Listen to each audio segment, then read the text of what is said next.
आपने नाटक अर्थदोष का मंचन देखा और कल आप टैगोर नाटक डोगरी में देखने जा रहे हैं। इससे पहले मैं उमेश सिंह जी को मंच में बुलाना चाहूँगा।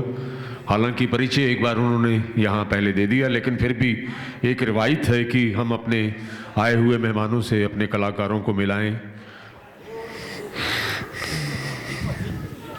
और तारा जी प्लीज़ 1 मिनट।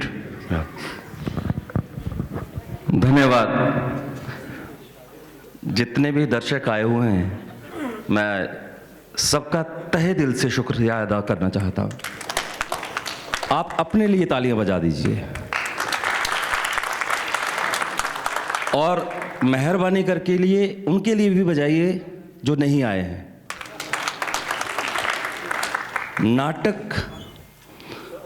नाटक एक जैसे माँ के गर्भ से गुजरना होता है, उस प्रक्रिया की तरह होता है। पिछले 3 महीने से लगातार, सुधीर सर जानते हैं, चींटियों ने हमें खाया है, मच्छरों ने हमें खाया है यहाँ बाहर, लेकिन हम रिहर्सल करते रहे, निरंतर प्रयास करते रहे। एक एक एक्टर को पहले समझाना, फिर उसे ढालना, और जो नॉन एक्टर हैं जिन्होंने कभी एक्टिंग की नहीं, सारे नए थे, तो वो नाटक करें और किन किन हालात में करें। अपने घर के हालात भी होते हैं, काम के हालात भी होते हैं, तो करें और उसके बाद मंचन करें। तो डायरेक्टर के लिए इससे बड़ी कोई चीज़ नहीं होती। कई बार कैरेक्टर बड़े होते हैं एज में, लेकिन डायरेक्टर उन्हें अपना बच्चा ही समझता है। आज शबीर सर हमारे बीच में हैं, कुसुम जी हमारे साथ हैं, उमर साहब हमारे साथ हैं, गोयल सर। मैं बहुत तहे दिल से शुक्रिया अदा करना चाहता हूं, क्योंकि शबीर सर को तो अब खाली फेसबुक पर ही देखा जा सकता है। सराफ साहब हमारे सबसे सीनियर साथी यहाँ बैठे हुए हैं। मैं नाटक का परिचय करवा दूं। जो नाटक के पात्र थे, नाटक का नाम अर्थदोष, ले मेल्टेंडू, फ्रेंच नाटक जो एल्बर्ट कैमू ने लिखा, उसका अनुवाद डॉक्टर शरद चंद्रा ने किया। अनुवादक का नाम इसलिए मैं ज़्यादा बोल रहा हूँ क्योंकि मैंने एक मेल की, उन्होंने 4 मेलें भेजकर फ़ौरन मुझे जवाब दिया कि ये ले लो, मुझे कुछ नहीं चाहिए, सिर्फ ये है कि कैसी परफॉर्मेंस रही, उसका ब्रोशर कैसा था, क्या क्या हुआ, तो भेज दोगे तो मुझे बहुत खुशी होगी। महिला ट्रांसलेटर हैं वो, उनके लिए तालियां चाहूँगा please.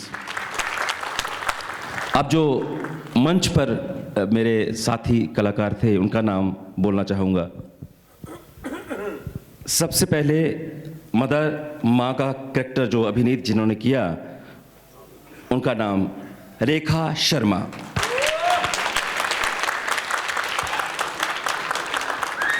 Rekha Sharma voice of Duggar की सेकंड रनर अप भी रह चुकी हैं।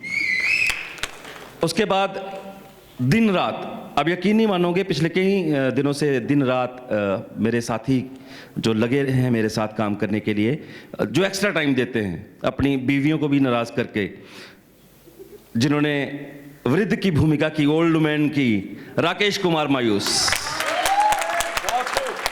और जितना म्यूज़िक का काम और ये ग्राफिक्स का काम आपने देखा, ये आइडिया जो भी लाया, ये मायूस सर ने किया, मैं इनको सलाम करता हूँ। इसके बाद आज जिस लड़की को मैं समझ रहा था कि ये मुझे कहीं का नहीं छोड़ेगी, बहुत डर गया था मैं।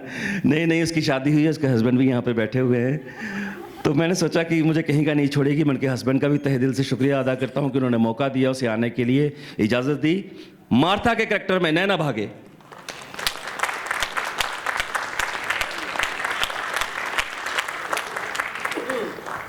और मेरा छोटा शाहरुख खान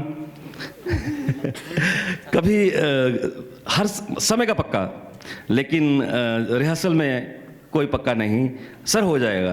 तो मैं बहुत डरा हुआ था, लेकिन आज वो मेरी उम्मीदों पर खरा उतरा है। जॉन लव आनंद।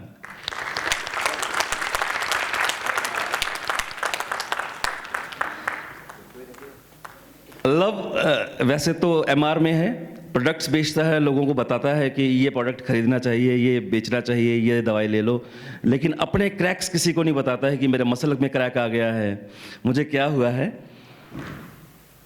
सबसे अभी लड़की नई इंट्रोड्यूस हुई है, एक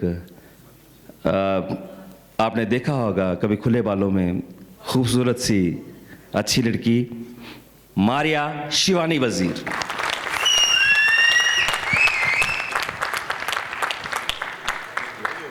मेरी एक ही रिक्वेस्ट पर आने वाले और कभी भी मुझसे किसी बात का तर्क वितर्क नहीं किया, बहुत सीनियर साथी मेरे और बहुत सीनियर हैं मुझसे, वो मैं बच्चा हूं उनका, जिन्होंने आज ये मेकअप किया, डॉक्टर कमल शर्मा।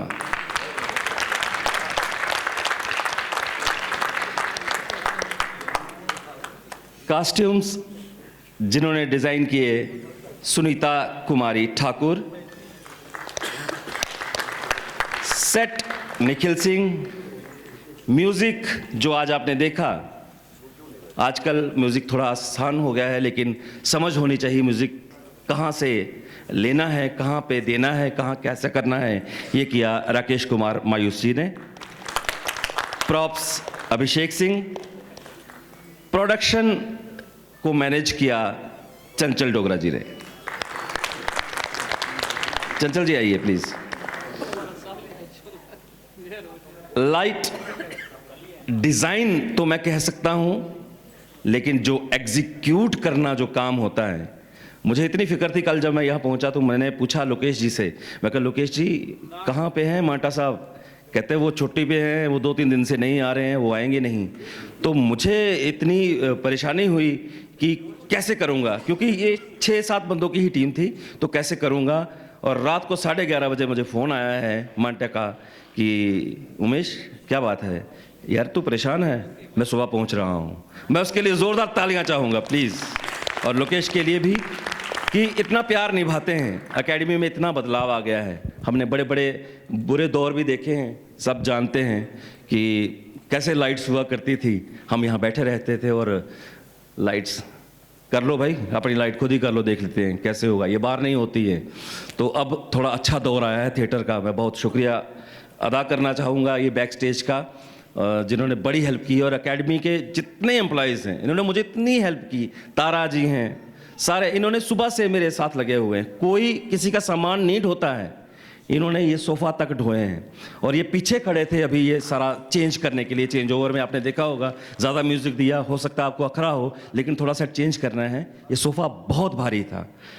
उसके बाद जो ओवरऑल इंचार्ज रवि कुमार ग्वालियर में हैं, अभी असिस्ट किया जिन्होंने मुझे गौतम सिंह, और जो हमारी एडवाइज़र रही, जो समझाती रही ऐसे कर ऐसे कर, मैं ऐसे करती थी, तू हिम्मत हार जाता है, नहीं आता एक्टर, कोई बात नहीं है, नहीं संडे को टाइम दे रहे हैं, कोई बात नहीं है।